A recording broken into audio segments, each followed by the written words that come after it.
मंगरुळपीर तालुक्यातील शेलू बाजारपासून सुमारे 2 किलोमीटर अंतरावर असलेल्या श्री क्षेत्र महादेव संस्थान तीर्थक्षेत्र इच्छा नागी इथं दरवर्षीप्रमाणे यंदाही बारस निमित्त महादेवाची यात्रा मोठ्या उत्साहात आणि भक्तिमय वातावरणात पार पडली। या यात्रेसाठी परिसरासह दूरवरून भाविकांनी मोठ्या संख्येने उपस्थिती लावली होती। यात्रेनिमित्त हरिभक्त पारायण विष्णू महाराज राऊत यांच्या वाणीमधून श्रीमद भागवत कथेचं आयोजन करण्यात आलं होतं। या भागवत कथेला भाविकांनी मोठ्या श्रद्धेने प्रतिसाद दिला। दिवसभर धार्मिक कार्यक्रम, भजन कीर्तन आणि नामस्मरण यामुळे संपूर्ण परिसर भक्तिरसात न्हाऊन निघाला होता।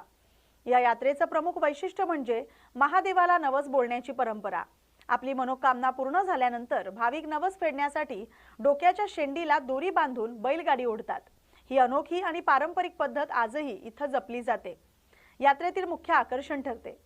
इथं महादेव संस्थानच्या यात्रेच्या निमित्त सर्व काही जे नवस करणारी जी मंडळी असते त्यांच्या जे काही अपेक्षा असतात महादेवाकडून ते पूर्ण झाल्यानंतर जी गाड्या ओढण्याचा त्यांचा जो कार्यक्रम असतो, जे काही भाविक भक्त गाड्या ओढतात नेहमीसाठी, तर ते पहिल्या वर्षी 5 गाड्या असतात, दुसऱ्या वर्षी 7 गाड्या असतात, तिसऱ्या वर्षी 9 गाड्या आणि त्याच्यामध्ये भरगच्च बसलेली मुलं असून सुद्धा ते लोटतात।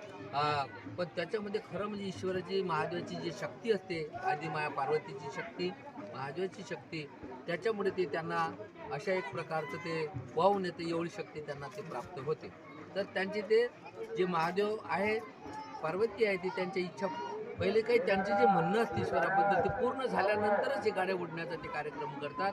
हा कार्यक्रम हिच्यामध्ये असे कितीतरी वर्षापासून म्हणजे आमच्या 3 पिढ्यापासून आम्ही पाहतो, जवळपास 100-150 वर्षापासून असं म्हणा थोडक्यात। तर हा अव्याहत असा गाड्या ओढण्याचा कार्यक्रम आणि शक्ती प्रदर्शन, जे महादेवाचं दैवत आहे बैल आणि त्याचे जे आपण वंशज शेतकरी लोक, तर एक शक्ती प्रदर्शन दाखवण्याच्या दृष्टिकोनातून अशा प्रकारचा हा कार्यक्रम गाडी ओढण्याचा असतो।